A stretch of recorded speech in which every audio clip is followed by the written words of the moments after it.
Cumbres borrascosas.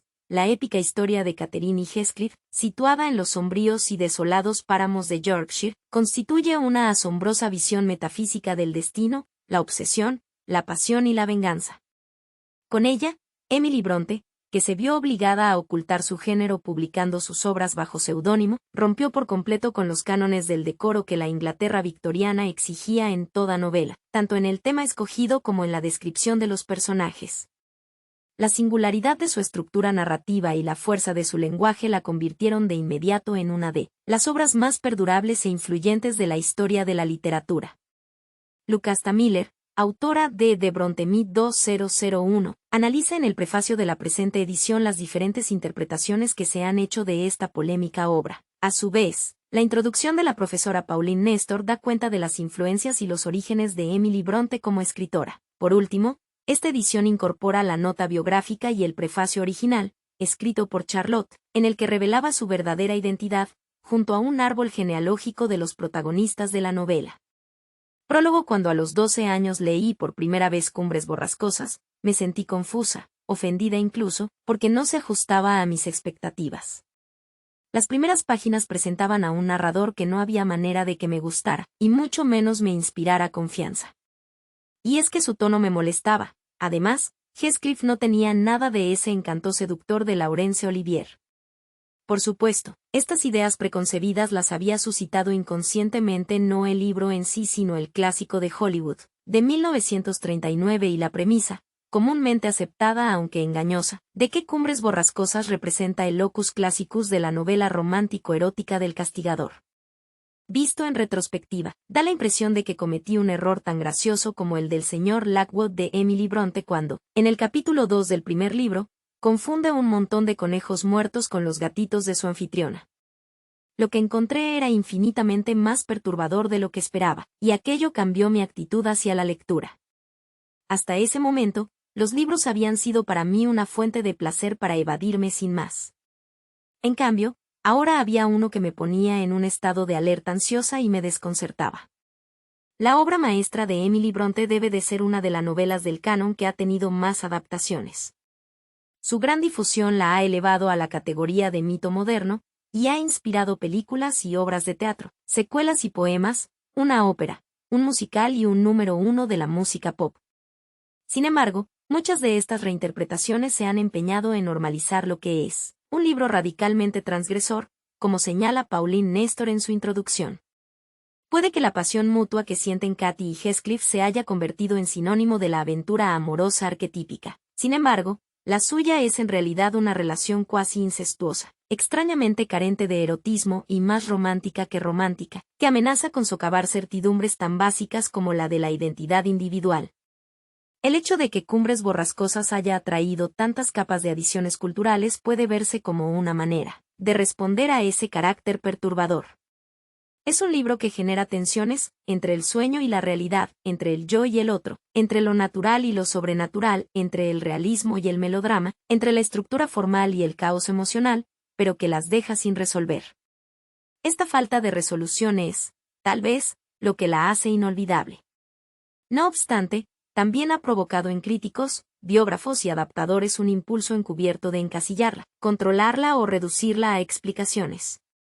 La idea de que Cumbres borrascosas debe ser domesticada ha estado presente desde el momento en que se publicó, bajo seudónimo, en 1847.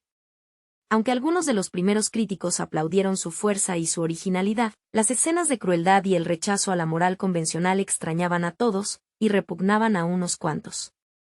Para la reputación posterior de la novela y de su autora, más significativos fueron aún los comentarios ambiguos y contradictorios de Charlotte Bronte en su nota biográfica, y en el prólogo a Cumbres borrascosas, que publicó en 1850, tras la muerte de Emily.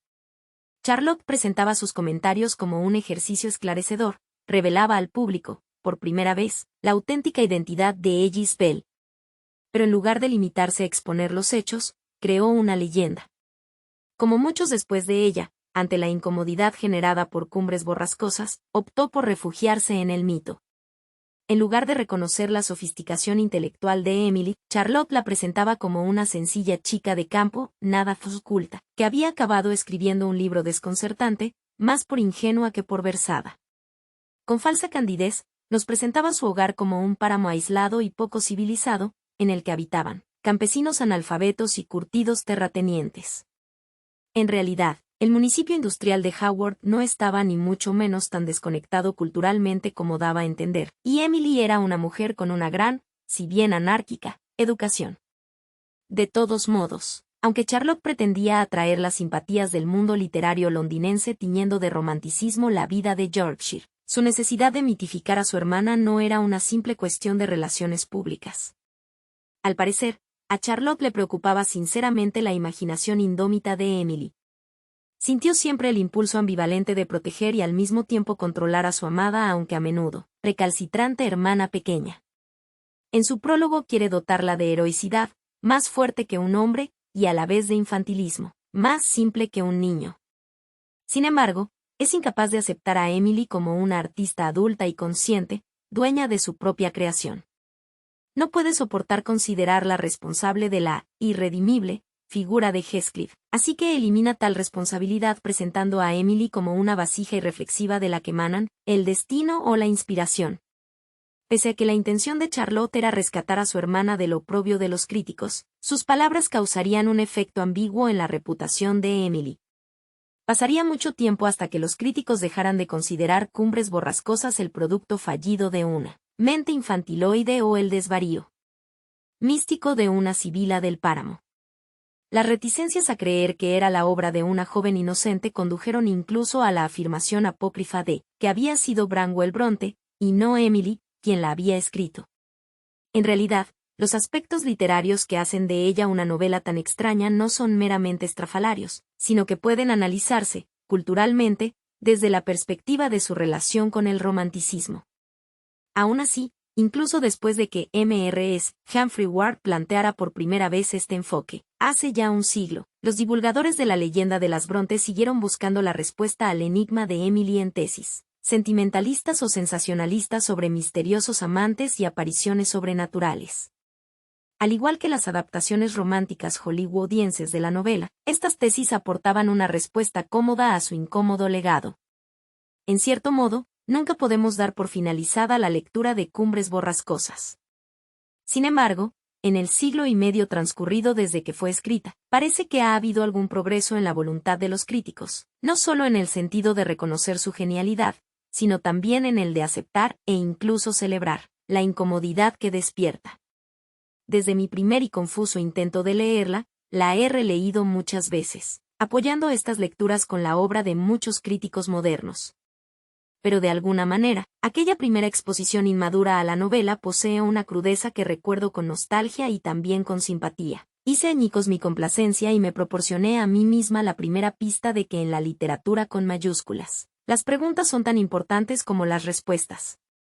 En el capítulo 9, Katy le dice a Nellie Dean: he tenido algunos sueños en mi vida que se me han quedado grabados para siempre y me han cambiado las ideas, me han atravesado de cabo a rabo, como el vino atraviesa el agua, y han alterado el color de mi mente.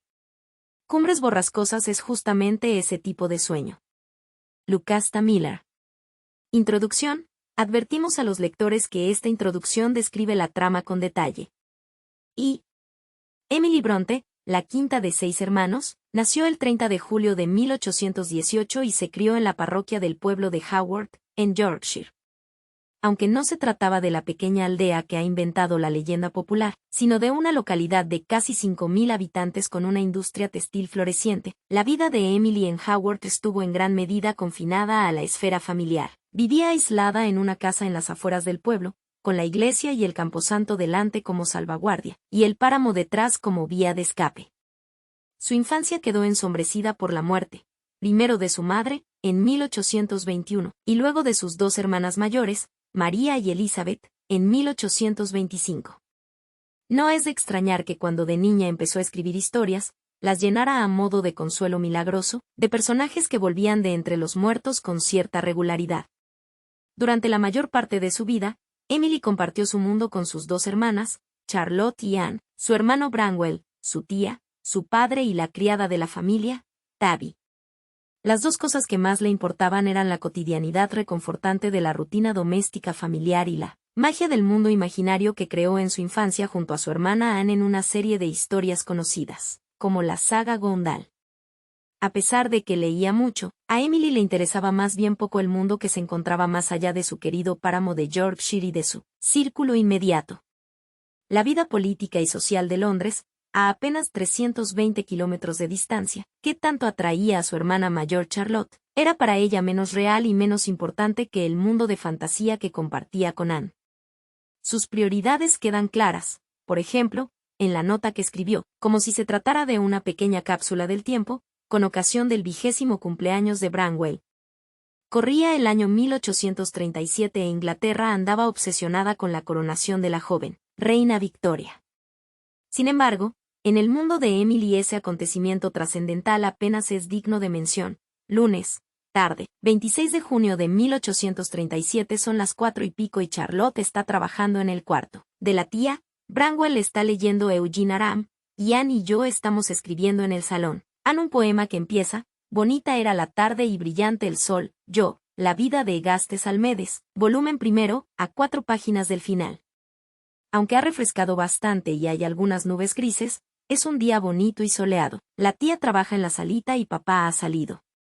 Tabby está en la cocina. Los emperadores y emperatrices de Gondal y Galdín se preparan para partir de Galdine a Gondal para prepararse para la coronación que tendrá lugar el 12 de julio. La reina Victoria ascendió al trono este mes.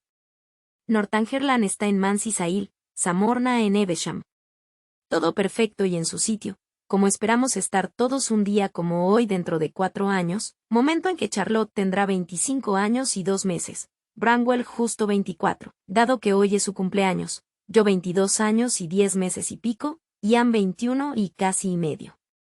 Me preguntó dónde estaremos y qué clase de día hará entonces, esperemos lo mejor. 1.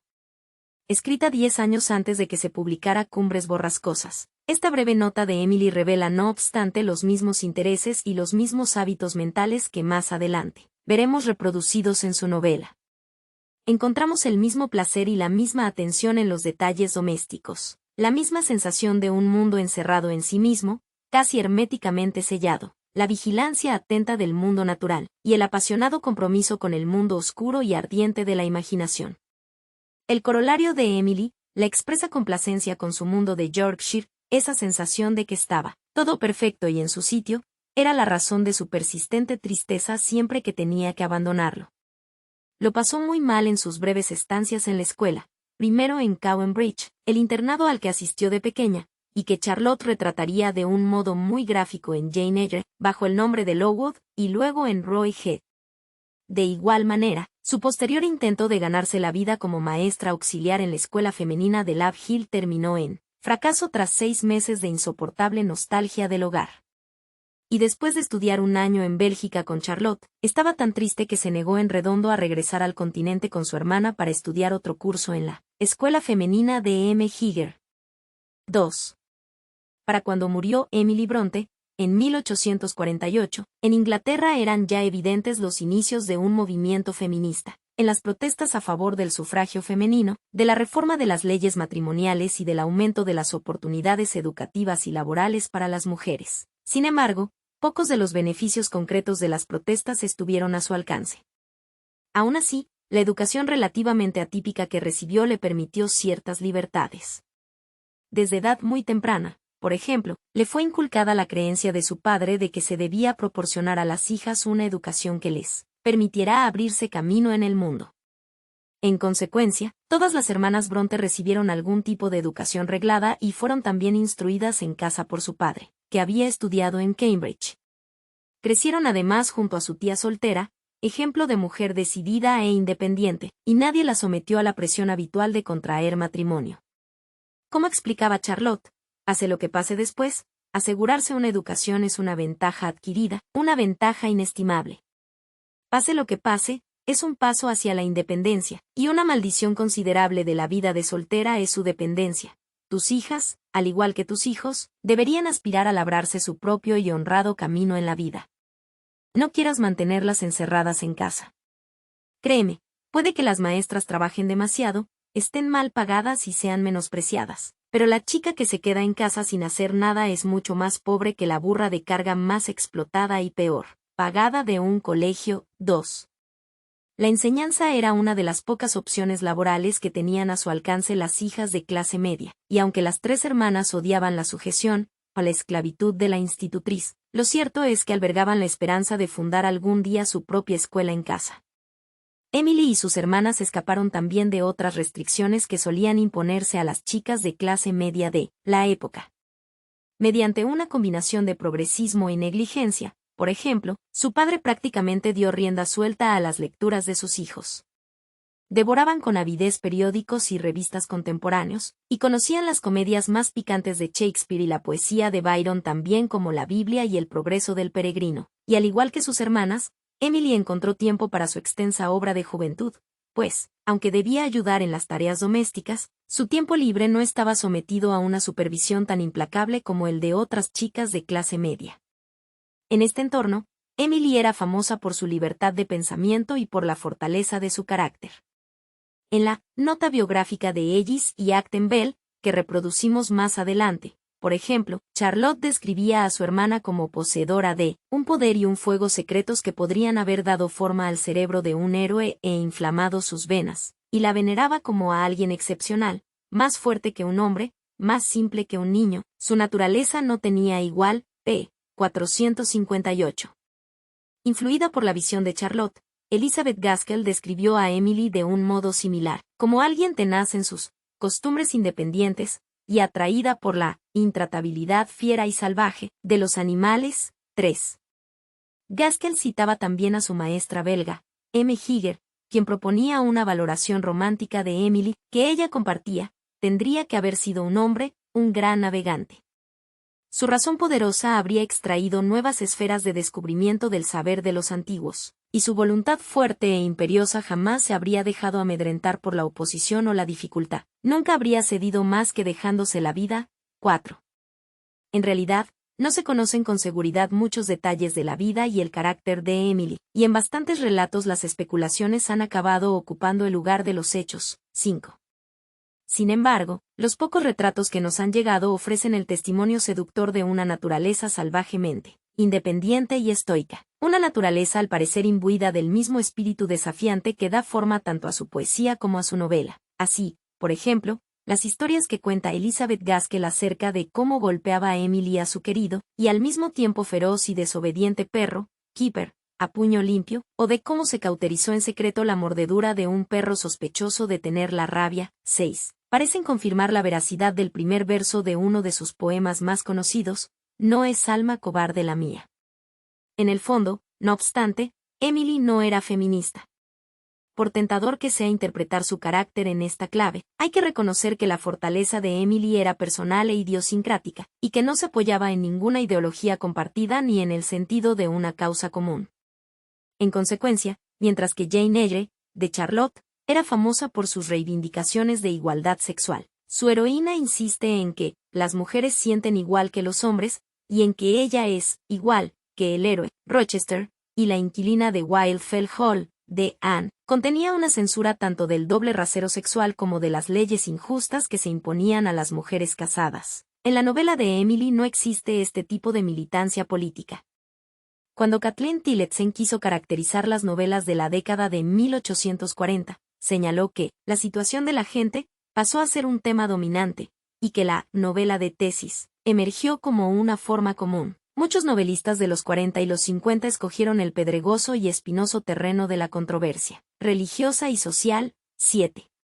De un modo similar, Raymond Williams afirmaba que una nueva e importante generación de novelistas apareció en la década de 1840, y que su aportación y su logro distintivo fue la exploración de la comunidad. 8.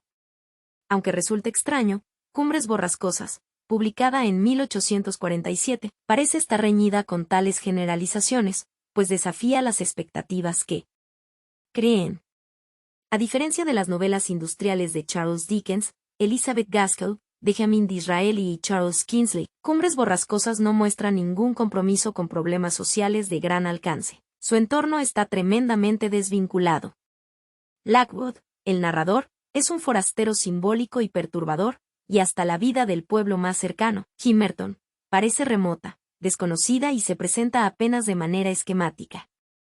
el reino de las cumbres y de la granja de los tordos funciona como un mundo aparte, una realidad en exclusiva para el texto, de modo que cuando los personajes abandonan ese mundo, como lo hacen Heathcliff e Isabella, da la impresión de que desaparecen misteriosamente en el vacío. Si Cumbres Borrascosas parece fuera de lugar en su momento histórico, quizá pueda entenderse mejor en relación con obras anteriores, sobre todo con la novela gótica de finales del siglo XVIII y con la obra poética de los románticos. Al igual que la novela gótica, Cumbres Borrascosas crea un mundo oscuro y apasionado de reclusión y tortura, de fantasmas y niños cambiados. Y comparte también con los románticos la obsesión por la autoridad de la imaginación y la emoción, y la preocupación por la influencia de la formación en la infancia y por la relación del hombre con el medio natural. Su foco es antisocial, y no ético o comunitario, y su personaje central, Heathcliff, encarna una variante del héroe byroniano. 3. Aunque Cumbres Borrascosas escandalizó a muchos de sus primeros lectores, disfrutó no obstante de un éxito modesto en su día. Los críticos contemporáneos, 9, reconocieron en una u otra medida su excelencia intrínseca, y el interés por la obra se avivó tras la muerte de Emily en 1848, tanto por afinidad con el éxito de las novelas de Charlotte, como por la creciente fascinación en torno a la biografía de las Bronte.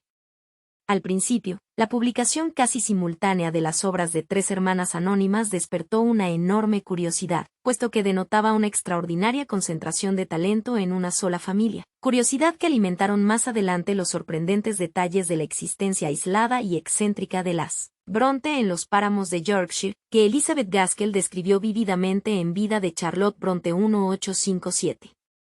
De todas formas, Cumbres Borrascosas no obtuvo ni mucho menos el éxito de Jane Eyre, de Charlotte, que fue de calle el libro más vendido de 1847.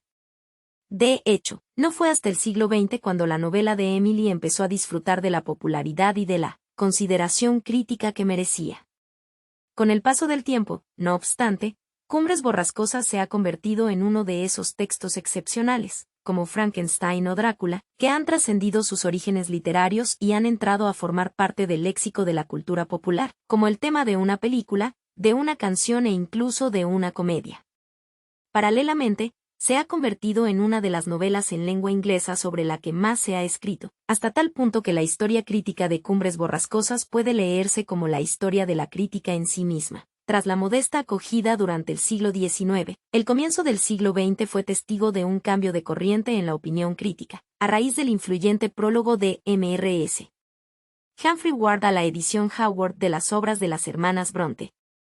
Ward afirmaba que Emily superaba como escritora a Charlotte, opinión que David Cecil reforzó más adelante, en su Early Victorian Novelists 1934.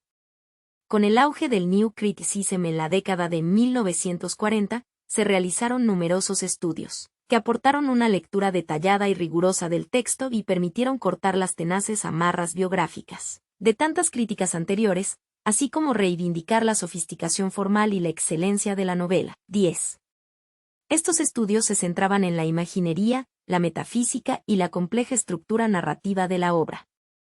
Más recientemente, las lecturas ideológicas de críticos marxistas, feministas y psicoanalíticos se han centrado en cuestiones de clase, género y sexualidad, y todas ellas han tendido a recalcar que en la novela hay conflicto y división. Esta extraordinaria diversidad de interpretaciones se ha convertido por sí misma en materia de investigación crítica. Michael Makovsky, por ejemplo, apunta que la novela pone en primer plano el acto interpretativo, encuadrando las experiencias de los personajes en el contexto de una escucha ininterrumpida. De hecho, para que estos personajes suelten sus secretos, en palabras de Catherine, se diría que es vital la presencia de un intérprete. 11. De modo similar, en Coherent Readers, Incoherent Texts, James Kincaid sostiene que la novela demanda una multiplicidad de lecturas. 12. Frank Kermode afirma en términos más generales que en las obras de arte como Cumbres Borrascosas, la apertura, tolerancia, de la interpretación, lo que denomina el excedente de significantes, conforma la medida de su grandeza. 13. 4. Cumbres Borrascosas, por tanto, ofrece muchas cosas a muchos lectores, sean críticos o sean público en general. Tal vez su persistente poder de fascinación provenga del hecho de que la novela no solo incorpora elementos de diversos géneros, sino que también cuestiona los distintos elementos creando tensión entre ellos. Así, por ejemplo, el placer por los detalles familiares que transmite el realismo del texto rivaliza con el poder transgresor del género fantástico y del terror, satisfaciendo de este modo nuestro gusto por las emociones de identificación, así como por las emociones de sorpresa. 14. De modo similar, la intensidad y el escapismo del romance de la novela tiene su contrapeso en el sagaz entendimiento y en la objetividad de la exploración psicológica. La concepción popular tiende a centrar la grandeza de la novela en el poder de la relación central del libro, entre Katie y Heathcliff. Ciertamente, la atracción de la obra como historia de amor no es difícil de aislar. En cierto nivel, la novela parece celebrar un amor trascendente que traspasa los límites de la autoridad, de lo terrenal e incluso de la muerte. Katie y Heathcliff comparten un compromiso de resistencia y comprensión consumadas, y al plantear una relación como esta, la novela reconoce e invoca explícitamente un deseo universal de encontrar al otro ideal. No lo puedo explicar, pero seguro que tú, como cualquier persona, tienes la noción de que hay una existencia, o que debería haberla, más allá de nosotros mismos. ¿De qué serviría que yo haya sido creada si estuviera enteramente contenida en mi cuerpo? Mis mayores miserias en este mundo han sido las de Heathcliff, y desde el principio he observado y sentido cada una de ellas. Él es mi gran razón de existir. Si todo lo demás pereciera pero quedara él, yo seguiría existiendo. Si, en cambio, quedara todo lo demás y él fuera aniquilado, el universo se me volvería totalmente extraño, no me parecería formar parte de él. Libro I, cap 9, de todas formas, si bien la novela parece contener por un lado la promesa de gratificación, por otro investiga, más que ejemplifica, de un modo más complejo e interesante el cliché romántico del amor perfecto. Así pues, incluso la celebrada declaración de amor de Katie a Heathcliff queda socavada por la premisa fallida en la que se basa, cuando tacha de tontería la preocupación de Nellie por qué Heathcliff se sienta rechazado a causa de su matrimonio con Edgar. Es por consideración hacia alguien que abarca en su persona no solo mis sentimientos hacia Edgar, sino también hacia mí misma. Libro I, cap 9, se equivoca. Como descubre después, pagando un alto precio, Heathcliff no abarca nada de eso, y al imaginar que su comprensión es absoluta, Katie ha pecado de proyectar su visión y su deseo sobre Heathcliff. Ese elemento de proyección es todavía más evidente cuando Katie debe enfrentarse a la realidad intransigente del dolor de Heathcliff y declara, ese no es mi Heathcliff. Yo seguiré queriendo al mío, y me lo llevaré conmigo porque lo tengo dentro del alma. Libro 2, cap 1. Por descontado, Katie no es el único personaje que traslada sus deseos y sus miedos a Heathcliff. Lockwood imagina tontamente que Heathcliff y él son almas gemelas. Sé por instinto que su reserva nace de la aversión a mostrar sus sentimientos. Libro I, cap 1, y el viejo señor Earnshaw construye a partir de él su versión del hijo perfecto. Libro I, cap 4, mientras que Nellie se va al extremo opuesto y ve al diablo en él. Es el misterio que rodea a Heathcliff, la falta de una historia personal, la osca reserva, la capacidad mágica para rehacerse durante su ausencia de las cumbres, lo que lo convierte en un foco idóneo para las proyecciones de los otros.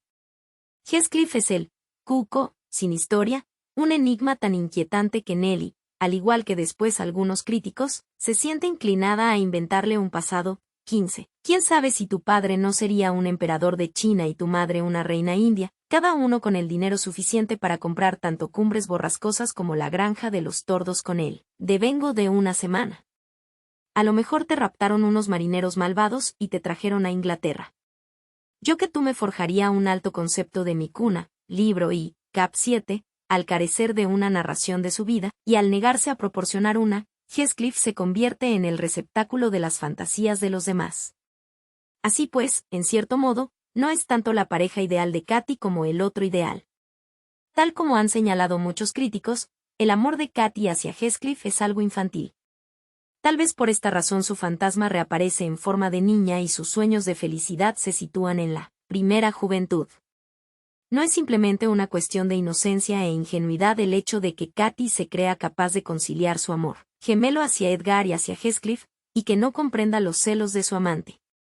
En esencia, los esfuerzos de Katie por acomodar ambos amores son un intento de eludir la necesidad de elegir, por consiguiente, de evitar la limitación.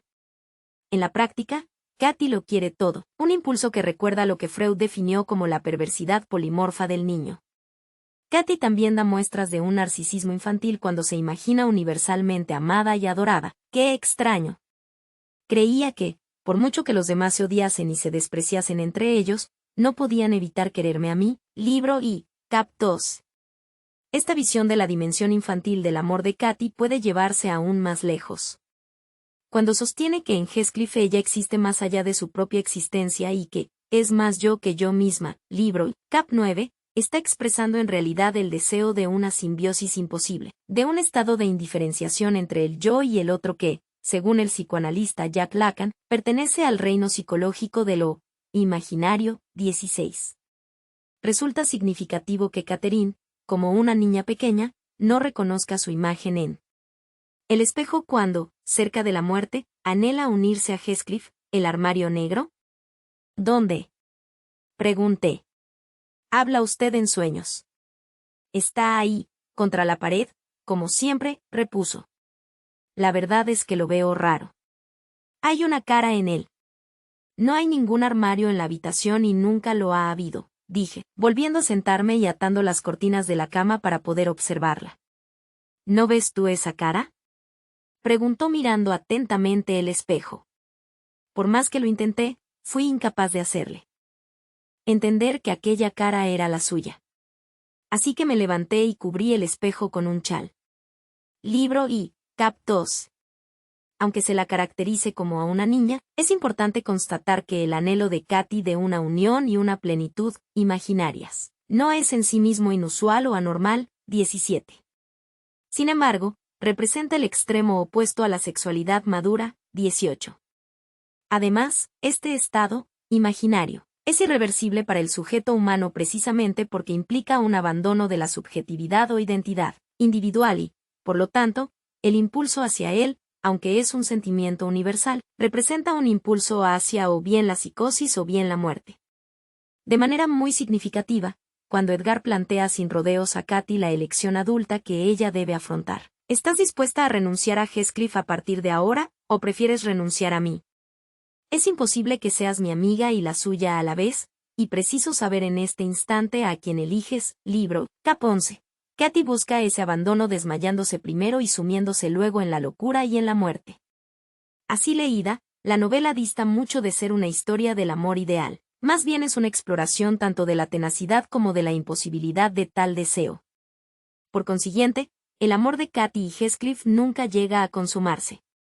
Su reunión en el lecho de muerte de Catherine destaca principalmente por la naturaleza frustrada y desesperada del encuentro. En aquel momento, sus blancas mejillas, sus labios exangües y sus ojos chispeantes reflejaban un salvaje afán de venganza, y conservaba entre los dedos cerrados una parte de los rizos que había tenido agarrados. En cuanto a su compañero, que mientras se incorporaba se había apoyado en una mano, le había agarrado el brazo a ella con la otra. Y su provisión de ternura era tan poco adecuada a la que requería Catherine en su estado que cuando la soltó vi, claramente que había dejado 4 marcas azules en su piel pálida. Libro 2, Cap 1, y la frustración consume a Heathcliff el resto de su vida, perseguido literal y metafóricamente por una satisfacción aplazada eternamente. Casi llegaba a verla, pero no la veía. Tenía que haber sudado sangre en aquel momento, tal era la angustia que me producía mi anhelo y tal el fervor de mis súplicas para que me dejase verla un instante, pero no me dejó. Y cuando iba a su aposento a dormir, no podía quedarme, ella conseguía que al final me fuese. En cuanto cerraba los ojos la tenía allí, o al otro lado de la ventana, o entrando en la habitación, o descorriendo los paneles de la cama o incluso llegando a reclinar su adorable cabeza en la misma almohada en que la apoyaba cuando era niña. Y no tenía más remedio que abrir los ojos y mirar. Los abría y los cerraba 100 veces cada noche, para quedar siempre desilusionado. ¡Qué tormento! Libro 2, Cap 15. A fin de cuentas, tal es la paradoja del deseo imposible, reñido con el cuerpo que arde en deseo, como admite el propio Heathcliff, la dicha de mi alma aniquila mi cuerpo, pero no se basta a sí misma. Libro 2, Cap 20. El deseo inalcanzable solo puede conducir a la aniquilación del cuerpo, un destino que tanto Heathcliff como Katy escogen de algún modo para sí mismos. V. El deseo de Katy de fundirse con el otro en la figura de Heathcliff le genera un conflicto con los límites de la identidad. Así pues, cuando pronuncia su afirmación más fundamental, si bien extravagante, Nelly, yo soy Heathcliff, libro y, cap 9, está desafiando claramente las ideas convencionales de la yoidad y de la individualidad. Desde el punto de vista formal, la novela provoca un efecto parecido sembrando la confusión en torno a los nombres. Al igual que Lockwood, que da vueltas en la cabeza a todas las variantes del nombre de Catherine inscritas en el alféizar de la ventana. Catherine Earnshaw, Catherine Heathcliff, Catherine Linton, el lector debe lidiar no solo con nombres cambiantes, sino con una duplicación desconcertante que a menudo complica la identificación individual. Además, las similitudes entre generaciones ayudan a desdibujar las diferencias. El linaje parece confuso, ya que, por ejemplo, Areton, el sobrino de Katy, se parece más a ella que su propia hija Katy, y al mismo tiempo parece más hijo de Heathcliff que el hijo biológico de Linton. En un mundo así, es difícil dar nada por sentado, como torpemente demuestra Lockwood. La malinterpretación crónica de la situación por parte de Lockwood, quien se adentra en el reino de cumbres borrascosas con sus ideas convencionales del mundo a cuestas, constituye una advertencia sobre lo fuera de lugar que está la convencionalidad. Al igual que el sermón de Jabs Branderham, la novela nos plantea raras transgresiones que jamás se nos hubiera ocurrido imaginar, libro y cap 3. Normalmente, nos apoyamos en los límites tanto para regular como para generar una noción de realidad. Sin embargo, la novela de Emily Bronte desafía muchos de esos límites, y al hacerlo, Cumbres Borrascosas adquiere progresivamente un poder transgresor que nos ofrece una potente mezcla compuesta por la satisfacción de las fantasías y la fascinación del horror. 19. Esta transgresión de los límites tiene lugar a nivel literal y también metafórico. Algunos críticos han señalado la obsesión de la novela por los límites físicos, como muros, ventanas, vallas, umbrales y cerraduras. 20. Estos límites acostumbran a estar custodiados y, con la misma frecuencia, acostumbran también a ser vulnerados. De este modo, pese a que un personaje tras otro traten de hacerse con el control de su mundo dejando a los otros encerrados, dentro o fuera de él, la novela documenta el fracaso de cada uno de estos intentos. De modo similar, los límites sirven para tratar de regular el espacio psicológico, aunque, como prueba la novela, estas barreras metafóricas son tan vulnerables como las físicas. Como hemos visto, la distinción entre el yo y el otro en Cumbres Borrascosas no es tan inmutable como sería de imaginar, y tampoco lo es entre lo masculino y lo femenino. No cabe duda de que, con su ferocidad byroniana, Heathcliff podría personificar cierta clase de estereotipo masculino, y que Isabella, con su romanticismo bobo, insinúa una debilidad femenina opuesta. No obstante, entre estos dos extremos estereotípicos, los personajes resultan mucho más difíciles de catalogar, ya que, como observa Joseph, siempre heredamos de uno o de otro lado. Libro 2, cap 10. Antes de que Katy sea cuidadosamente instruida en feminidad en la granja de los tordos, por ejemplo, está perfectamente a la altura de Heathcliff en coraje, temeridad y rebeldía, y en su decadencia anhela de nuevo ese yo menos constreñido, querría estar allí fuera, volver a ser una niña, robusta y medio salvaje, y libre, reírme de las heridas y no enloquecer por ellas. ¿Por qué estoy tan cambiada? Libro y, cap 2. En contraposición, Linton Heathcliff aparece descrito como alguien extraordinariamente afeminado, que tiene más de niña que de niño. Libro 2, cap 7, a decir de Areton. En consecuencia, Linton adopta un rol tradicionalmente femenino durante el cortejo a la joven Catherine, mientras que la relativa fortaleza física de ésta, su coraje y su libertad de movimiento sugieren un rol más masculino. La novela parece apelar a las construcciones estereotípicas de los roles sexuales al insinuar que las estrategias de supervivencia tienen que ver con el género. Así, por ejemplo, frente al sufrimiento, el impulso de Heathcliff va dirigido a la venganza, mientras que Katy reacciona a la adversidad lanzándose a la autodestrucción. Bueno, si no puedo conservar la amistad de Heathcliff y si Edgar va a ponerse mezquino y celoso, trataré de partirles el corazón partiéndome el mío. Libro y, cap 11, las cursivas son mías. De un modo similar, el primer deseo de Isabella en la amargura de su matrimonio es que me mate. Libro 2, cap 3. Tanto el impulso hacia la venganza como el impulso hacia la autodestrucción son violentos, pero el primero es sádico y va dirigido hacia afuera, mientras que el segundo es masoquista y se ha vuelto hacia adentro. La novela, sin embargo, no nos permite considerar sin más que una forma de comportamiento sea inherentemente masculina y la otra femenina, porque deja claro que las circunstancias y la necesidad, más que el género o una disposición natural, determinan estas estrategias. Nelly señala, por ejemplo, que en lo que respecta al carácter violento de los Earnshaw, Katie se lleva la palma, libro y, cap. 12. Isabella, por su parte, tiene tendencia a la violencia, al igual que Heathcliff, pero no es capaz de actuar. Inspeccioné el arma con curiosidad y me vino a la cabeza una idea horrible. Lo poderosa que sería yo si tuviese un instrumento semejante. Se la cogí de las manos y toqué la cuchilla. Él me miró pasmado por la expresión que durante unos breves segundos debió de adoptar mi rostro. Su mirada no expresaba terror, sino codicia. Libro y, cap. 13.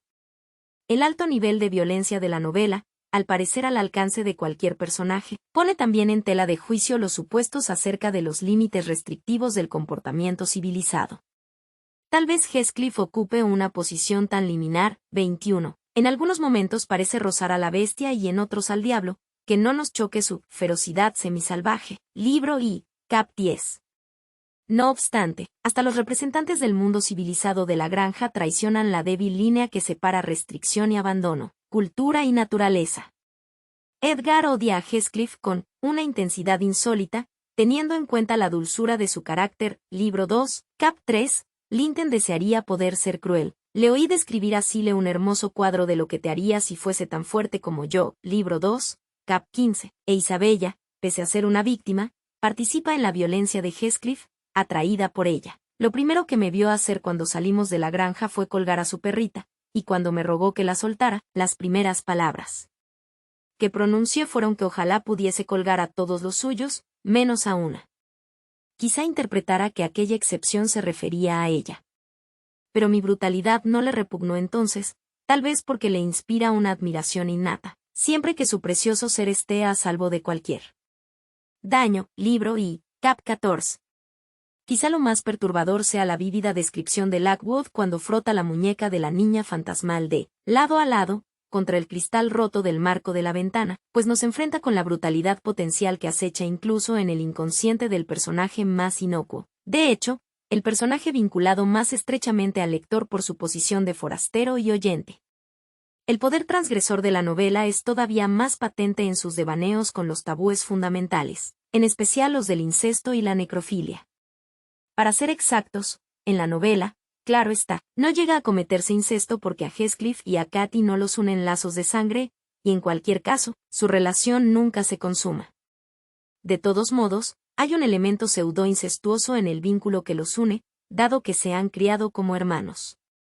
Este aspecto resuena en los matrimonios cruzados de segunda generación, dado que Catherine casa sucesivamente a sus dos primas, prácticamente sin conocer a ningún hombre casadero fuera de su familia. Es más, antes de casarse, Catherine sirve a su padre en calidad de compañera sustituta, a quien, insiste, ama más que a Linton. Libro 2, cap. 13. De hecho, cuando escapa de su nuevo marido, corre a abrazar a su padre moribundo, que clavaba los ojos dilatados en las facciones de su hija con una mirada estática. Libro 2, cap. 14. La desafiante negativa de Heathcliff a aceptar las restricciones impuestas por cualquier tabú es más evidente que nunca en su afán por el cuerpo sin vida de Catherine. Despreciando toda convención, trata de desenterrar su féretro el mismo día que la entierran, y 18 años después retira la tapa del ataúd y sueña con tenderse, con la mejilla helada contra la suya. Libro 2, cap. 15. Los detalles de su conversación con Nelly, y si ella se hubiese convertido en polvo o en algo peor, ¿con qué hubiese soñado entonces? Libro 2, cap. 15. Y de sus planes de retirar los tablones laterales de los ataúdes de ambos introducen un sobrecogedor elemento corpóreo en lo que de otro modo podría verse como un deseo convencional de reunirse después de la muerte. 22. El fantasma de Katy, la encarnación posterior de su cadáver, es igualmente perturbador, y desafía no solo los límites de la vida sino también los de la realidad. Resulta significativo que la primera vez el fantasma aparezca en el sueño de Blackwell, no porque esto le otorgue una plausibilidad ambigua, sino porque en Cumbres Borrascosas los sueños constituyen una fuente crucial de conocimiento y comprensión. Tanto Katy como Heathcliff visualizan en sueños su felicidad, y Katy le expresa a Nellie su poder transformador. He tenido algunos sueños en mi vida que se me han quedado grabados para siempre y me han cambiado las ideas. Me han atravesado de cabo a rabo, como el vino atraviesa el agua, y han alterado el color de mi mente. Libro I, Cap 9. En algunos aspectos, el mundo de la novela al completo es como un sueño. Geográficamente remoto, social y temporalmente aparte, es un mundo que funciona al margen de toda norma. Las transgresiones de la identidad, la sexualidad y los tabúes son propias del estado de sueño, que ofrece un reino sin censuras, libre de las rigideces de la lógica, un espacio en el que no se aplican límites. En los sueños, uno puede ser al mismo tiempo el observador y el participante, el yo y el otro. El mundo de los sueños es un lugar de multiplicidad que no requiere excluir opciones. No se estructura por causalidad sino por contigüidad, de modo que, dentro de él, puede haber diferencias sin oposición, pueden haber elementos contradictorios, uno al lado del otro, sin perturbación o interacción.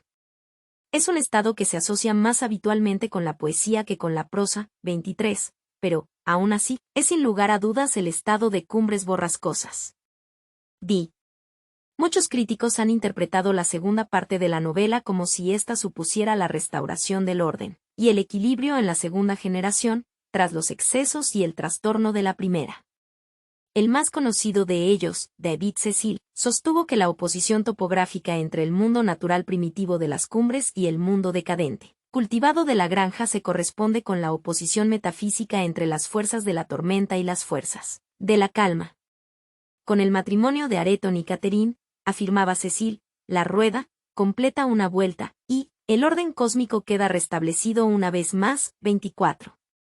De acuerdo con este enfoque, la escena en la que Areton, bajo la dirección de Catherine, planta flores ornamentales en el funcional jardín de las cumbres sirve como emblema de reintegración.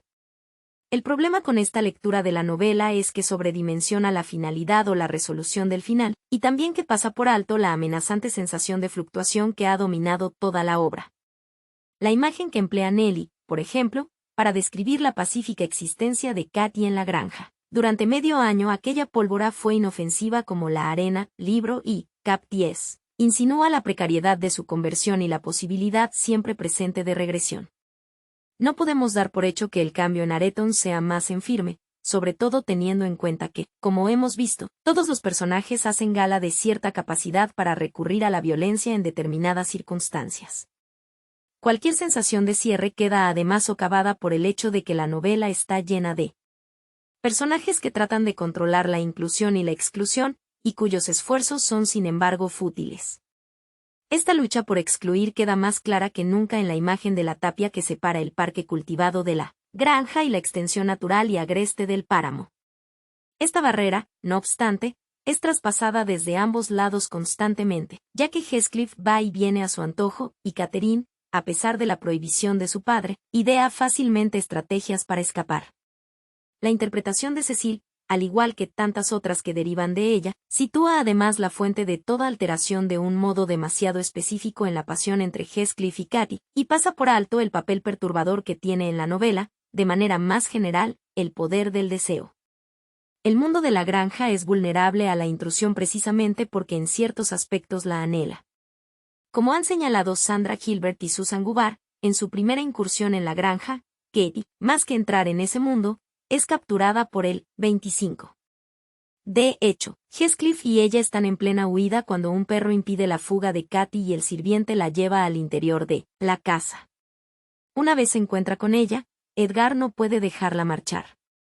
A pesar de que es testigo de la violencia de su verdadero carácter, que Nellie ve como su oportunidad de, a ver si escarmientas y te largas, Edgar siente una atracción irresistible. Parecía tan incapaz de marcharse como lo sería un gato de dejar un ratón medio muerto o un pájaro a medio comer. Libro I, Cap 8.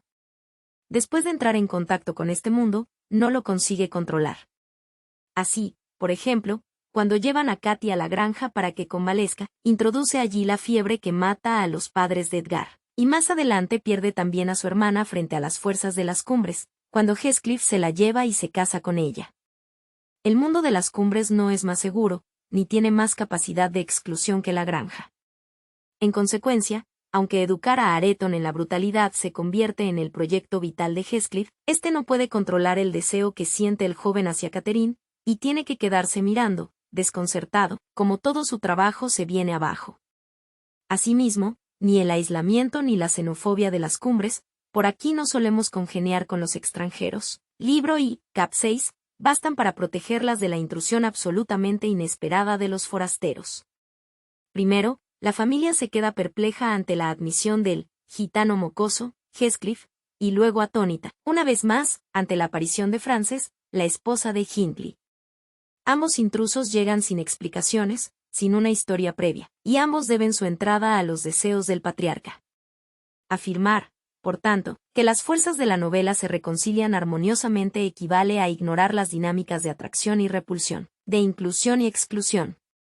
La novela pone en escena la imposibilidad de la estabilidad, la vulnerabilidad de los límites y la futilidad de los intentos por controlarlos. Julia Kristeva subraya la naturaleza sisifea de este empeño en Powers of Daughters, donde analiza las formas en que la subjetividad y la socialidad, correctas, requieren la expulsión de lo incorrecto, lo sucio y lo turbulento. Esta idea no es nueva, sino una variación del enfoque de Freud en Tótem y Tabú, donde afirma que la civilización en sí se funda en la expulsión de los vínculos incestuosos, impuros. Lo que es nuevo es la aseveración de Kristeva de que lo excluido nunca puede ser eliminado por completo, sino que merodea en los límites de nuestra existencia, amenazando la unidad aparentemente asentada del sujeto con la perturbación y la posible disolución. Es imposible excluir estos elementos psicológica y socialmente amenazadores con carácter definitivo alguno. 26. Así pues, no es tanto el centro, como diría Yeats, lo que no se sostiene, sino los márgenes. Con gran acierto, la novela termina evocando por un lado los fantasmas de Cathy y de Heathcliff, y apuntando por otro el rechazo del hombre convencional, Lockwood, a admitir tal posibilidad. Me quedé un rato junto a ellas bajo aquel cielo benigno. Contemplé el revoloteo de las mariposas nocturnas por entre los brezos y las campánulas, escuché el suave soplo del viento sobre la hierba y me pregunté cómo podía ocurrírsele a nadie que los durmientes de aquella apacible tierra tuviesen sueños desapacibles. Libro 2, cap 20. Pauline Nestor. Cronología, vida y obra de Emily Bronte. 1818. El 30 de julio nace Emily Jane Bronte, quinta hija del reverendo Patrick Bronte y de María Branwell. Hermanos mayores, María, Elizabeth, Charlotte y Branwell. Hermana menor, Anne. 1820. El 17 de enero nace Anne Bronte. En abril la familia se traslada a la parroquia de Haworth. 1821. El 15 de septiembre muere la madre. 1824. El 25 de noviembre Emily se une a sus hermanas María, Elizabeth y Charlotte en la escuela Cowan-Bridge para hijas del clero, escuela que Charlotte retrató en Jane Eyre bajo el nombre de Lowell. 1825. El 14 de febrero mandan a casa a María, enferma. Muere el 6 de mayo. El 31 de mayo mandan a casa a Elizabeth, enferma. Sacan a Charlotte y a Emily de la escuela al día siguiente. Elizabeth muere el 15 de junio. 1826. Los cuatro hijos supervivientes escriben juntos obras, inspiradas originalmente por las remesas de soldaditos de juguete de Branwell. 1831. Emily y Anne comienzan a crear sus propias historias, conocidas como la saga Gondal. 1835. El 29 de julio Emily asiste a la escuela Roy Head. Añora su hogar y regresa a Haworth después de solo 3 meses, con la salud rota. Anne ocupa el lugar de Emily en Roy Head. 1836. El 12 de julio aparece el primer poema de Emily, Will the Day Be Bright or Cloudy. 1837. Emily compone otros 19 poemas. 1838. Emily empieza a dar clases como maestra adjunta en la escuela femenina de Love Hill. Una vez más, su salud se resiente. Regresa a casa entre marzo y abril de 1839. Escribe 21 poemas más. 1838 a 42. Emily lleva escritos más de la mitad de los poemas que se han conservado. 1841. Una nota del diario de Emily del 30 de julio informa. Ahora mismo hay un plan en ciernes para establecernos en una escuela propia. 1842. En febrero Emily acompaña a Charlotte a Bruselas, a la escuela femenina de M. Higger. El 29 de octubre muere la tía Elizabeth Branwell. Charlotte y Emily regresan de Bruselas al recibir la noticia. Emily se niega a volver con Charlotte para estudiar allí otro año. En diciembre, cada una de las 3 hermanas Bronte, y una prima, heredan unas 300 libras de la tía Branwell. 1844. Emily copia sus poemas en 2 libros titulados Gondal Poems y E.J.B. 1845. El 30 de junio Emily y Anne se marchan 3 días a York, una excursión lejos de casa inusual para Emily. Nuestro primer viaje largo solas. En otoño, Charlotte descubre el manuscrito de poemas de Emily y convence a sus hermanas para que publiquen una antología conjunta de su poesía. 1846. En mayo los poemas se publican bajo seudónimo como Poems by Kern. Ellis and Acton Bell, a cuenta de las hermanas. El 4 de julio Charlotte escribe al editor londinense Henry Colburn para ofrecerle 3 historias, de un volumen cada una, con la posibilidad de editarse juntas o por separado, esto es. El profesor, de Charlotte. Cumbres borrascosas, de Emily, y Agnes Grey, de Anne. 1847. En octubre Charlotte publica Jane Eyre con una gran acogida por parte de la crítica, después de que su primera intentona, El profesor, fuese rechazada por un sinfín de editores. Cumbres borrascosas se publica en diciembre en una sola edición junto con Agnes Grey, de Anne. 1848. El 24 de septiembre muere Branwell y el 19 de diciembre muere Emily. 1849. El 28 de mayo muere Anne. 1850. En diciembre Charlotte publica una nueva edición de Cumbres borrascosas, junto con Agnes Grey, una nota biográfica, incluida en esta edición, y poemas escogidos de Emily y Anne, en la que normaliza el estilo idiosincrático de Emily y censura su vigorosa expresión. 1854. Charlotte se casa con Arthur Nichols el 29 de junio. 1855. El 31 de marzo muere Charlotte.